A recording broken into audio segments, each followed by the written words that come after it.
Page number 300। ये गाथा 109 से 112 तक का अपना प्रकरण चल रहा है, जिसमें पूछा कि अगर आत्मा इन पुद्गल कर्मों को नहीं करता तो कौन करता है। तो ये बताया कि इन पुद्गल कर्मों का कर्ता वास्तव में पुद्गल ही है। सामान्य से 4 प्रत्यय मिथ्यात्व, अविरति, कषाय और योग, ये ही पुद्गल कर्मों को करते हैं। और विशेष कहें तो इन 4 के 13 भेद यानी 13 गुणस्थान, मिथ्यात्वादि 13 गुणस्थान, वो इन कर्मों को करें तो करें, लेकिन जीव इनको नहीं करता और इनको भोगता भी नहीं है। तो इनको करने वाला माने पुद्गल कर्मों को करने वाला गुणस्थान है। फिर हमने 68वीं गाथा में देखा था आचार्य देव ने गुणस्थान का क्या स्वरूप स्पष्ट किया था। माने मोह और योग के निमित्त से होते हैं, पुद्गल के साथ व्याप्य व्यापक हैं। अब इसकी टीका देखी थी हमने।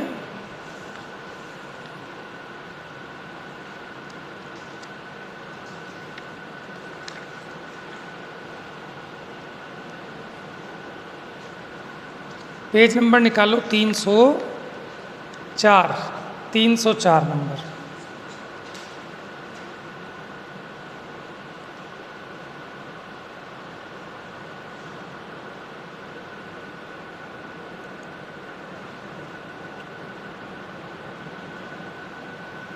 इसमें जो अपना कल प्रकरण चला, वहाँ ये बात कही कि जैसे स्त्री पुत्र को उत्पन्न करती है, लेकिन पुरुष के संयोग के बिना पुत्र की उत्पत्ति नहीं हो सकती। तो क्या पुरुष ने किया कि नहीं? समझ में आया ना? तो इसी प्रकार ये जो रागादि भाव हैं, जो जीव में होने वाले रागादिक हैं, तो उनका निमित्त कर्म का उदय है, और कर्म में होने वाले जो रागादिक हैं उनका निमित्त जीव का परिणाम है। माने जब तक इन दोनों का संयोग ना हो तो ये कर्म उत्पन्न नहीं होता। 304 नंबर पेज पर ऊपर से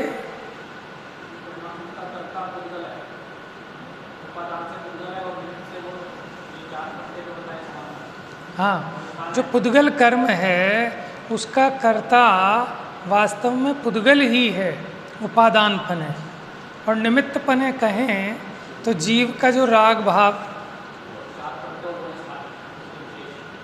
4 प्रत्यय, उन्हीं 4 प्रत्ययों के विशेष करें तो 13 गुणस्थान बनते हैं। मिथ्यात्व के कारण माने मिथ्यात्व के उदय से, अविरति के उदय से, कषाय के उदय से, योग के उदय से 13 गुणस्थान बनते हैं। 14वां इसलिए नहीं लिया क्योंकि वहाँ योग का अभाव है।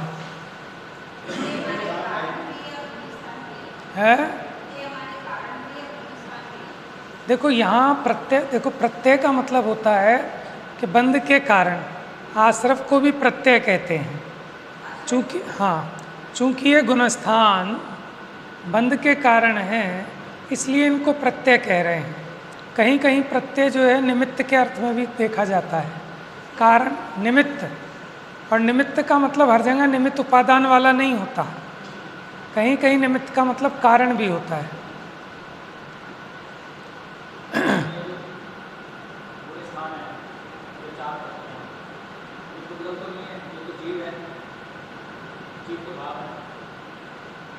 ऐसा नहीं है। क्या प्रश्न किया कि ये जो 4 प्रत्यय हैं और ये जो गुणस्थान हैं, ये तो जीव के भाव हैं।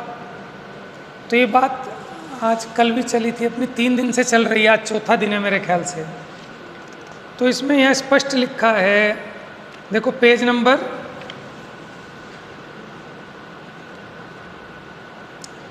301 देखो।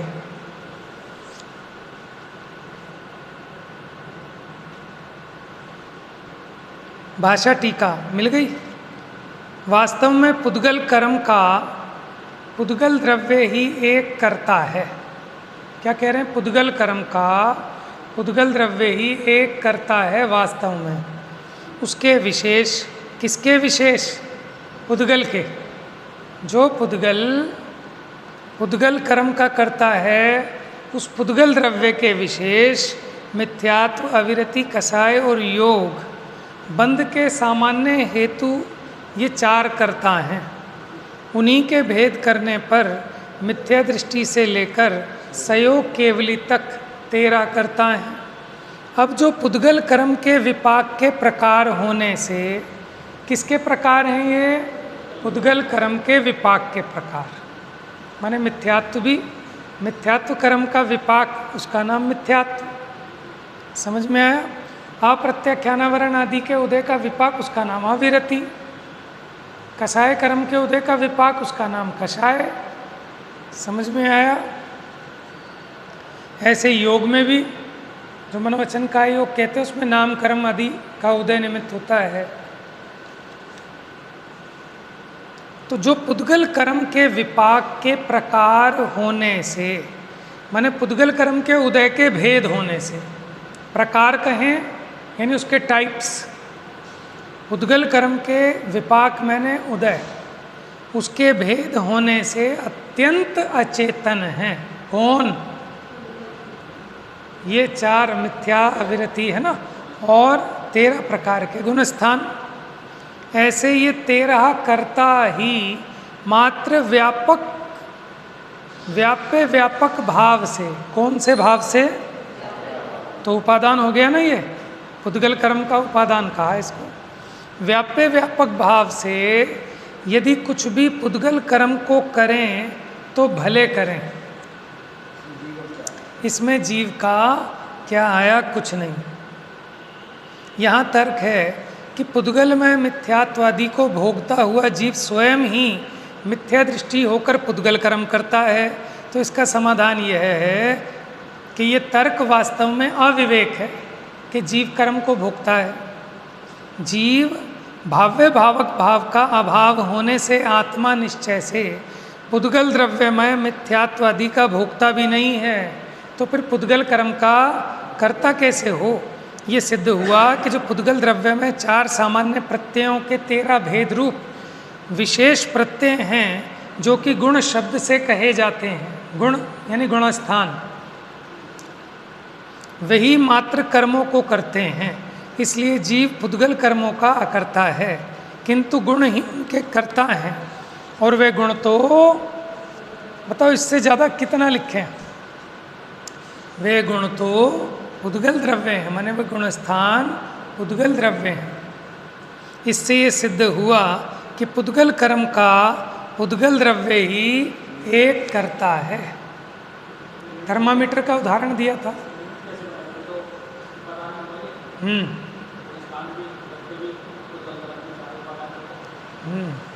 क्या कह रहा है? देखो, हम ये कह रहे थे, सुनो, जो जीव का भाव होता है उसमें पुद्गल कर्म का उदय निमित्त होता है, और जो पुद्गल कर्म का जो भी परिणमन होता है उसमें जीव का भाव निमित्त होता है। पुद्गल कर्म के परिणमन में जीव का भाव निमित्त, और जीव के भाव में पुद्गल कर्म का परिणमन निमित्त।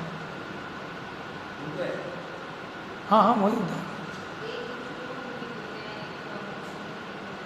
निमित्त होते हैं। और निमित्त नैमित्तिकपना भी शाश्वत नहीं है, माने रागादि रूप परिणमित जीव वो उसको निमित्त होता है, और कर्म का उदय रूप परिणमन वो जीव के परिणामों में निमित्त होता है। सत्ता में पड़ा कर्म वो जीव के परिणामों में निमित्त नहीं होता।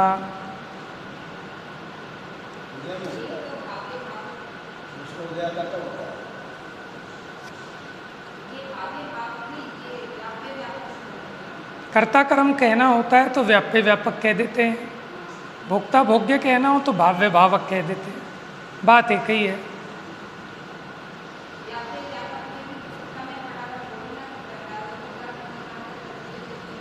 उसके साथ तो व्याप्य व्यापक है ही नहीं ना। व्याप्य व्यापक तो उपादान के साथ होता है ना। जो कार्य हुआ वो व्याप्य, और उसका जो उपादान कारण वो व्यापक। जैसे मिट्टी व्यापक, घड़ा व्याप्य, मिट्टी ही घड़े रूप परिणमित हुई।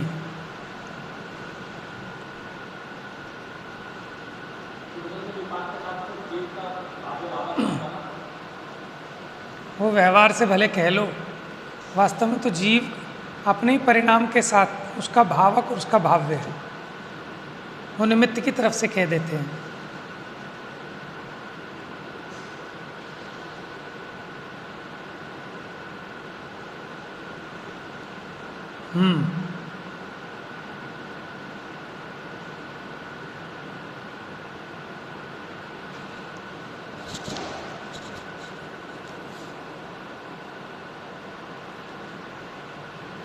अब आ जाओ पेज नंबर 304 पर। कल जो अपनी चर्चा चली थी उसको एक बार पढ़ते हैं, ऊपर से नीचे जो बड़ा पैराग्राफ है 304 नंबर पेज पर। ये मिथ्यात्वादी भाव प्रत्यय स्पष्टतः शुद्ध निश्चय नय से अचेतन है। माने शुद्ध नय से देखें तो ये अचेतन है। शुद्ध नय का मतलब क्या होता है? जो हर एक द्रव्य को भिन्न भिन्न बताता है वो शुद्ध नय है, और जो दो द्रव्यों को मिलाकर निरूपण करता है वो अशुद्ध नय है। अब इसमें आपके प्रश्न भी खड़े होंगे, कहीं कहीं जो असद्भूत आदि व्यवहार नय हैं उनको भी अशुद्ध नय कह देते हैं। देखो किस कारण से अचेतन है? क्योंकि वे पुद्गल कर्मोदय से उत्पन्न होते हैं, पुद्गल कर्म के उदय से उत्पन्न हुए हैं, इस कारण वे अचेतन हैं। जिस प्रकार स्त्री और पुरुष के सानिध्य में जो पुत्र उत्पन्न होता है उसे ही विवक्षावश देवदत्ता का पुत्र है, ऐसा कुछ लोग कहते हैं, तथा कुछ लोग उसे यह देवदत्त का पुत्र है ऐसा कहते हैं। इन कथनों में विवक्षावशात दोष नहीं है। अगर विवक्षा से कह रहे हो, किसी अपेक्षा से कह रहे हो तो दोष नहीं है। उसी प्रकार कर्म का कर्ता जीव है कि पुद्गल है? हाँ, कि देखो ना तो अकेला जीव कर सकता ना अकेला पुद्गल कर सकता, क्योंकि स्वभाव नहीं है, ये विभाव है। तो जब भी विभाव होता है वो संयोग से होता है, लेकिन इसका मतलब ये नहीं कि वो निमित्त ने कर दिया। समझ में आया? उदाहरण तो एक देश घटित होता है, इसमें भी अगर घटित करना चाहो ऐसा ले लो, जैसे स्त्री तो उपादान, ठीक है, और जो पुरुष है वो निमित्त, उदाहरण के रूप में। बात इम्पोर्टेंट ये है कि अपना स्वभाव नहीं है, तभी तो संयोग से उत्पन्न हुआ। उसी प्रकार जीव और पुद्गल के संयोग से उत्पन्न मिथ्यात्व रागादि भाव प्रत्यय अशुद्ध निश्चय नय से अशुद्ध उपादान रूप से चेतना अथवा जीव से संबद्ध है। अब देखो अशुद्ध उपादान क्या और अशुद्ध चेतना, अशुद्ध निश्चय नय क्या? देखो शुद्ध निश्चय नय का अर्थ ये भी होता है कि जो परद्रव्यों से भिन्न अपने स्वरूप को बताए वो शुद्ध निश्चय नय, और परद्रव्य के साथ मिक्स करके बताए। वास्तव में तो अशुद्ध द्रव्यार्थिक नय कह सकते हैं कि दो द्रव्यों को मिलाकर कथन करे वो अशुद्ध द्रव्यार्थिक। अब संयोग से कर्म उत्पन्न हुआ, ये अशुद्ध द्रव्यार्थिक नय का कथन है, क्योंकि जीव और पुद्गल इन दोनों का संयोग देखे वो तो अशुद्ध नय है। शुद्ध नय है तो उनमें संयोग देखता ही नहीं है, वो तो उनको न्यारा न्यारा देखता है। अशुद्ध नय से ही स्त्री पुरुष का संबंध देखा जाता है, शुद्ध नय से तो न्यारे न्यारे दिखते हैं, और उनका संयोग हो तो ही तो पुत्र हो। जिस दृष्टि में संयोग ही नहीं है तो पुत्र कहाँ से होगा? तो शुद्ध नय की दृष्टि में तो जीव और कर्म का संयोग ही नहीं है, तो फिर कर्म कहाँ से होगा? तो इसलिए शुद्ध नय से देखें तो ये कर्म है ही नहीं, और अशुद्ध नय से देखते हैं अशुद्ध उपादान रूप से चेतना अथवा जीव से संबद्ध हैं, और शुद्ध निश्चय नय से शुद्ध उपादान रूप से अचेतन अथवा औद्गलिक हैं। शुद्ध माने बिना मिक्स किए अगर बात करो, दोनों को मिक्स मत करो। हुआ किसमें? तो वो पुद्गल है। परमार्थ न प्रत्यय न तो एकांत से जीव रूप ही हैं और न एकांत से अजीब रूप ही हैं, किंतु चूना और हल्दी के संयोग से उत्पन्न कुमकुम के समान संयोग से उत्पन्न है। यहाँ क्या कहना है कि ना तो ये जीव का स्वभाव है और ना पुद्गल का स्वभाव है, क्योंकि दोनों तरह के होते हैं ना, जीव में भी होते हैं वो जीव वाले चेतन वाले, और पुद्गल में भी होते हैं अचेतन वाले। लेकिन ये दोनों में जब निमित्त नैमित्तिकपना होगा तभी उत्पन्न होंगे, नहीं तो नहीं होंगे। आगे एक उदाहरण और देते हैं। चूना और हल्दी के संयोग से उत्पन्न कुमकुम माने लाल रंग, उसके समान संयोग से उत्पन्न है। अब प्रश्न ये है, चूने और हल्दी में उपादान कौन और निमित्त कौन, बताओ। दोनों को मिलाया तो कैसा रंग हो गया। अब चूने लाल रूप हुआ है कि हल्दी लाल रूप हुई है, बोलो। अच्छा, दोनों के संयोग से हुई, वहाँ तो स्त्री पुरुष के संयोग से कोई तीसरा उत्पन्न हुआ था। ऐसे चूना हल्दी ऐसे के ऐसे ही हैं, कोई तीसरा लाल रंग पैदा हुआ है। जैसे स्त्री और पुरुष तो अपने वैसे के वैसे मौजूद हैं, वहाँ तो उनके संयोग से कोई तीसरा उत्पन्न हो गया। ऐसे ही क्या चूने और हल्दी के संयोग से कि एक अलग लाल रंग उत्पन्न हो गया क्या? अब बताओ, तो संयोग से तो हुआ। प्रश्न ये है कि चूना लाल रंग रूप परिणमित हुआ कि हल्दी लाल रंग रूप परिणमित हुई? दोनों ही हुए। गजब की बात है, दोनों ही हुए लाल रूप।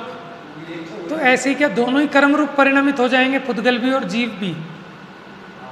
हाँ बराबर, बहुत बढ़िया। कैसे कि चेतन जो होगा वो चेतन कर्म रूप होगा और पुद्गल होगा वो पौद्गलिक कर्म रूप होगा। क्योंकि हम पढ़ के आए हैं 87 नंबर की गाथा में कि मिथ्यात्वादिक दो प्रकार के हैं। तो चूना भी लाल रंग रूप हुआ, लेकिन वो चूने की ललाई में चूने का जैसे मोटा बारीक जैसा कण है जैसा है वो वैसा होगा लाल। और हल्दी वो भी लाल हुई, लेकिन हल्दी जैसी है वो माने जो बोने पर जो ही तो पैदा होते हैं, सोने में से सोने के आभूषण बनते हैं। तो चूना जो लाल रंग रूप होगा वो अलग टाइप का होगा, और हल्दी जो लाल रंग रूप हुई वहाँ भी पता लग जाएगा अगर आप देखें, उसका दाना मोटा उसका पतला जो भी जैसा भी। तो दोनों ही हुए, लेकिन कब हुए? संयोग से। ऐसे दोनों ही रागी हुए। ये मिथ्यात्व, अविरति, कसाय, योग देखा जाए तो चेतन के परिणाम में भी और पुद्गल के। दर्पण के सामने खड़े हुए हम हाथ ऊपर उठाते हैं तो दर्पण में भी हाथ ऊपर उठते हैं, जैसी अवस्था यहाँ वैसी अवस्था वहाँ, लेकिन दोनों की न्यारी न्यारी है। लेकिन ये संयोग से ही होती है। हम दर्पण के सामने ना खड़े हों तो दर्पण में हाथ कैसे खड़े होंगे? बात समझ में आ रही है? देखो, समझने की बात ये है कि ये परिणाम अगर जीव के परिणाम की तरफ से देखें तो बिना पुद्गल कर्म के उदय के नहीं हो सकता। और अगर पुद्गल में भी देखें, वो जो कर्म रूप परिणमन हुआ वो परिणमित तो पुद्गल ही हुआ, लेकिन जीव का अज्ञान भाव उसमें निमित्त है। लेकिन निमित्त को आप उपादान न मान लें, ये भी सावधानी रखनी है। वस्तुतः सूक्ष्म शुद्ध निश्चय नय से वे मिथ्यात्वादी प्रत्यय जीव के हैं ही नहीं। कौन से नहीं है? कौन से नहीं है? जो इसमें होते ही नहीं, वो इसके कहाँ से होंगे? हाँ, जो इसमें नहीं होते और फिर भी इसके कहो तभी तो अशुद्ध न्याय होगा। बात समझ में आई? और शुद्ध न्याय के सामने तो अशुद्ध न्याय व्यवहार है ना, लेकिन यहाँ पर जो अशुद्ध न्याय का प्रयोग है वो व्यवहार न्याय के ही रूप में है। बोलो।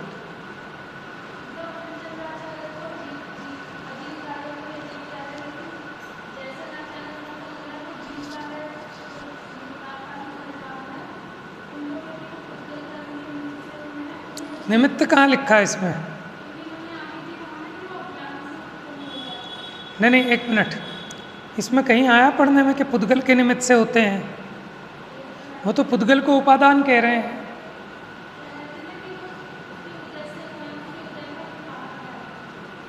विपाक का प्रकार है। अमृतचंद्र आचार्य की टीका में पढ़ा था वो तो हमने अभी, कि पुद्गल कर्म के उदय के विपाक का प्रकार है।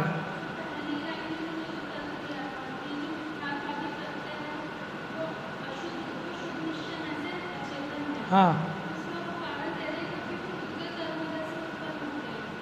हाँ हाँ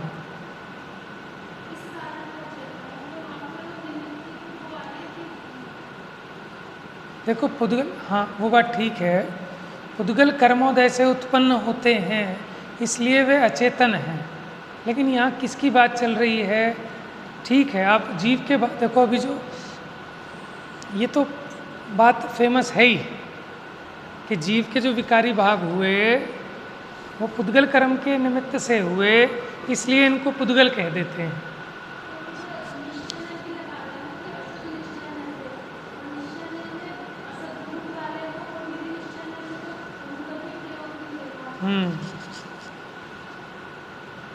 तो दूसरा अर्थ भी करेंगे इसका, भी पहले पढ़ें इसको इस रीति से, क्योंकि अभी जो आगे गाथाएं आएंगी मैंने कल इशारा भी किया था। इसमें क्या है कि जो नवीन कर्म बंद हो रहा है उसमें जो पुराना पुद्गल कर्म का उदय है वो कारण पकड़ा। ठीक है, नवीन कर्म बंद में पुराने कर्म का उदय कारण पकड़ा, लेकिन पुराने कर्म का उदय उनका जो हेतु है उसके हेतुपने का हेतु भी जीव का रागादि रूप परिणमन है।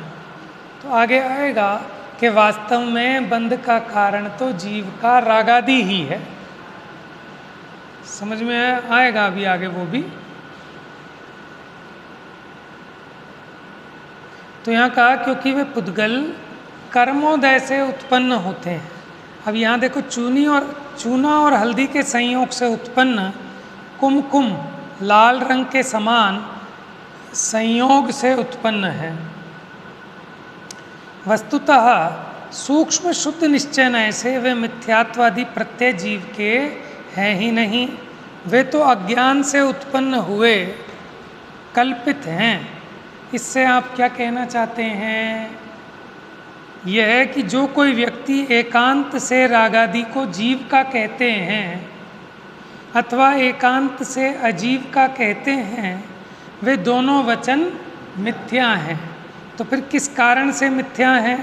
पूर्वोक्त स्त्री पुरुष के दृष्टांत की तरह वे संयोग से उत्पन्न होते हैं। माने कोई अकेला ऐसा माने कि अकेला जीव रागादि को उत्पन्न कर लेता है तो ऐसा नहीं, फिर तो स्वभाव ठहरेगा। कोई ऐसा माने कि अकेला पुद्गल रागादि रूप परिणमित हो जाए तो भी ऐसा संभव नहीं जीव के विकार के बिना। तो जैसे स्त्री पुरुष के संयोग से पुत्र उत्पन्न हुआ, उसी प्रकार पूर्व कर्म का उदय और ये चेतन का विकारी परिणाम, इन दोनों के संयोग से ही नवीन कर्म बंद होता है। और माना जाए कि वे रागादि भाव सूक्ष्म शुद्ध निश्चय से किसके हैं, ऐसा हम पूछते हैं। यानी परम शुद्ध निश्चय से किसके हैं? सूक्ष्म शुद्ध निश्चय से उनका अस्तित्व नहीं है। माने अगर सूक्ष्म शुद्ध निश्चय से देखें तो वो दिखेंगे नहीं, है ही नहीं। क्यों? कि जब सूक्ष्म शुद्ध निश्चय से चूना और हल्दी मिलते ही नहीं, मिले ही नहीं, तो फिर लाल रंग उत्पन्न कैसे हुआ? तो सूक्ष्म शुद्ध निश्चय संयोग को नहीं देखता। संयोग को देखने वाला कौन सा न्याय है? व्यवहार न्याय।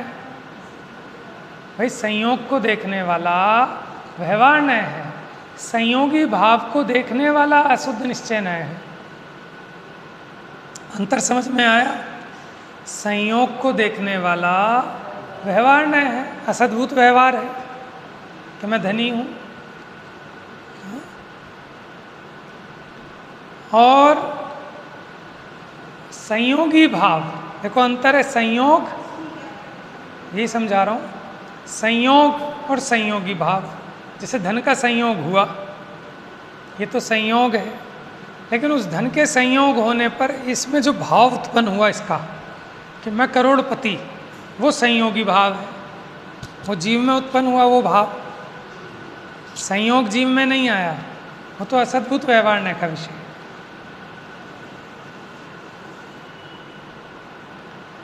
और माना जाए कि वे रागादि भाव सूक्ष्म शुद्ध निश्चय से किसके हैं, ऐसा हम पूछते हैं। तो भैया सूक्ष्म शुद्ध निश्चय है तो असंयोगी तत्व का कथन करता है, वो संयोग को देखता ही नहीं है।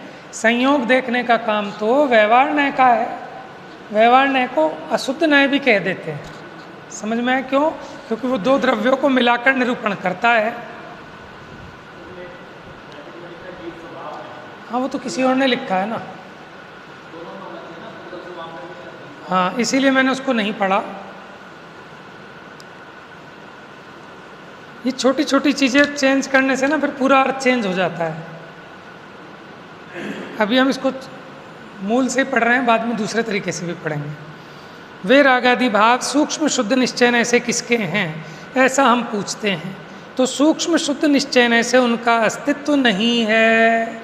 कहाँ नहीं है? कहीं भी नहीं है, क्योंकि फिर तो कर्म की भी उत्पत्ति नहीं दिखेगी और जीव में रागादि भाव की गुण स्थान भी नहीं दिखेंगे, क्योंकि गुण स्थान भी मोह योग के निमित्त से होते हैं। जब मोह योग नहीं होगा, है ना, परद्रव्य का कोई संयोग नहीं होगा, कर्म का संयोग नहीं होगा, तो फिर गुण स्थान भी नहीं बनेंगे। ये पहले ही कहा जा चुका। अतः हम उत्तर कैसे देवें? तो परम सूक्ष्म शुद्ध निश्चय से तो कह रहे हैं भैया कि वो कर्म दिखता ही नहीं। वे प्रत्यय कर्म करते हैं तो करें, वो गुण स्थान मिथ्यात्वादी भाव प्रत्यय, इसमें जीव का क्या आया, माने क्या लाभ है? शुद्ध निश्चय से यह सम्मति ही है कि सव्वे शुद्धाहु शुद्ध नया। शुद्ध नय से देखें तो सब कर्म से रहित हैं, शुद्ध हैं। समझ में आया? और यदि माना जाए कि जीव मिथ्यात्व के उदय में मिथ्यात्वी होकर, देखो प्रश्न आ गया वही वाला आपका, कि अगर जीव मिथ्यात्व के उदय में मिथ्यात्वी होकर मिथ्यात्व रागादि भाव कर्म को जिस तरह भोगता है उसी तरह करता है। कि मिथ्यात्व कर्म का उदय आया तो ये मिथ्यात्वी हुआ, तो जैसे ये मिथ्यात्व रागादि को भोगता है वैसे ही मिथ्यात्व रागादि को करता है। ऐसा नहीं है। देखो कितना पेच है इसमें, ये बड़ी कठिन टीका है अपने आप में। यदि माना जाए कि जीव मिथ्यात्व के उदय में मिथ्यात्वी होकर मिथ्यात्व रागादि भाव कर्म को जैसे भोगता है वैसे ही करता है, तो ये तो बात तो ठीक लग रही होगी कि जैसे ये मिथ्यात्व रागादि को भोगता है ना, ऐसे ही करता है। ऐसा नहीं है, क्योंकि शुद्ध निश्चय से आत्मा इन कर्मों का भोक्ता भी, भाई पुद्गल कर्म का भोक्ता जीव कैसे हो जाएगा? अपने परिणाम का होता है, लेकिन वो पुद्गल कर्म का भोक्ता जीव नहीं होता। जब भोक्ता नहीं है तो कर्ता कैसे होगा? किसी प्रकार भी कर्ता नहीं है, ऐसा शुद्ध निश्चय से सम्मत ही है। अथवा जो फिर एकांत से अकर्ता कहते हैं, किसको? जीव को।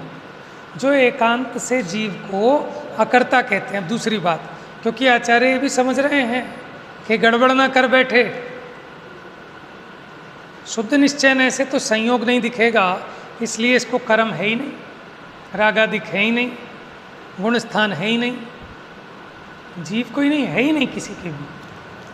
अच्छा, और अगर ये एकांत से अकर्ता मान बैठे तो उनको भी दोष देते हैं। कैसे? यदि एकांत से आत्मा अकर्ता है तो जैसे शुद्ध निश्चय से अकर्ता है तो अशुद्ध निश्चय से भी अकर्ता होवे। अरे वाह, व्यवहार ने दे दिया इन्होंने। बात समझ में आई? तो ऐसा स्पष्ट हो रहा है कि आचार्य देव व्यवहार ने को ही अशुद्ध निश्चय कह रहे हैं। क्या कहें? बस देखो, एक बात मन में ध्यान रखना कि जैसा केवली में जाना वो अपने को प्रमाण है, अपने को हट नहीं रखना। हो सकता है हमें कम समझ में आए, ठीक है ना, अधूरा समझ में आए, विपरीत समझ में आए, लेकिन ये हट कभी नहीं रखना कि जो मैं कह रहा हूँ वो सही है, कि भगवान ने जो जाना है वो सम्यक है। तो हमारा हीन क्षयोपशम ज्ञान है, हमें जैसा समझ में आ रहा है हम वैसा अर्थ कर रहे हैं, लेकिन वो वीतरागता का पोषक होना चाहिए, बात समझ में आनी चाहिए बस।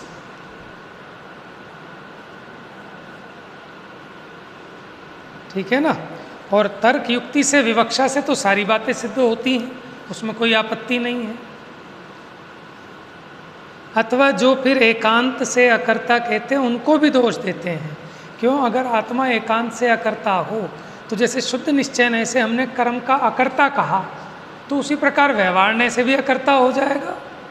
और अगर व्यवहारने से भी अकर्ता हो गया तो फिर संसार सिद्ध नहीं होगा।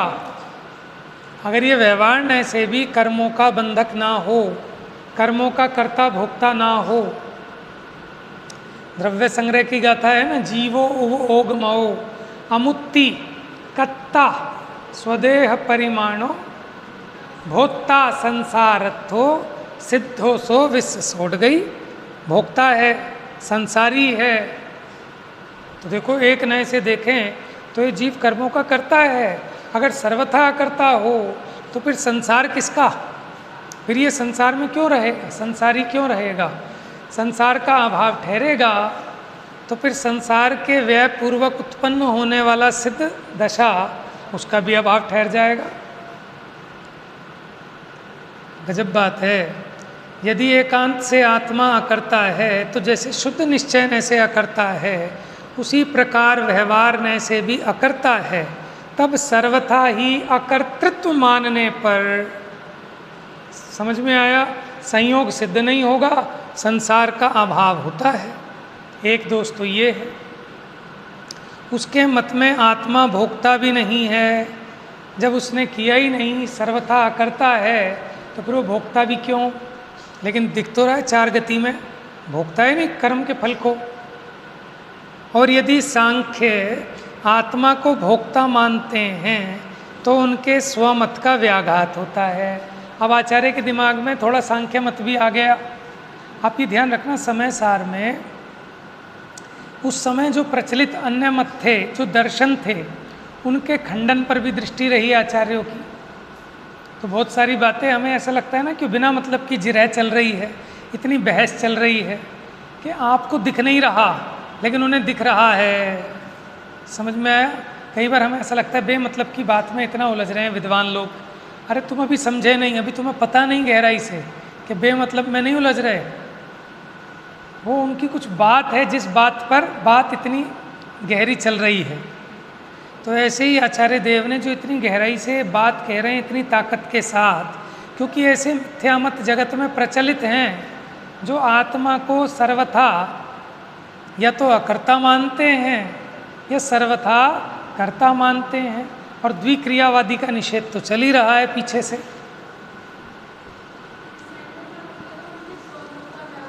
उनके स्वमत यानी अपने आप ही उनका खंडन हो जाता है। हाँ, क्यों हो गया? क्यों हो गया? वो कर्ता तो मान नहीं रहे और भोक्ता मान रहे हैं। कर्ता तो मानते नहीं, वो अकर्ता कहते हैं, लेकिन भोक्ता मानते हैं। तो उसी की दृष्टि से सारा निरूपण चलाए है। तो अगर वो करता है तो फिर वो भोक्ता भी होगा।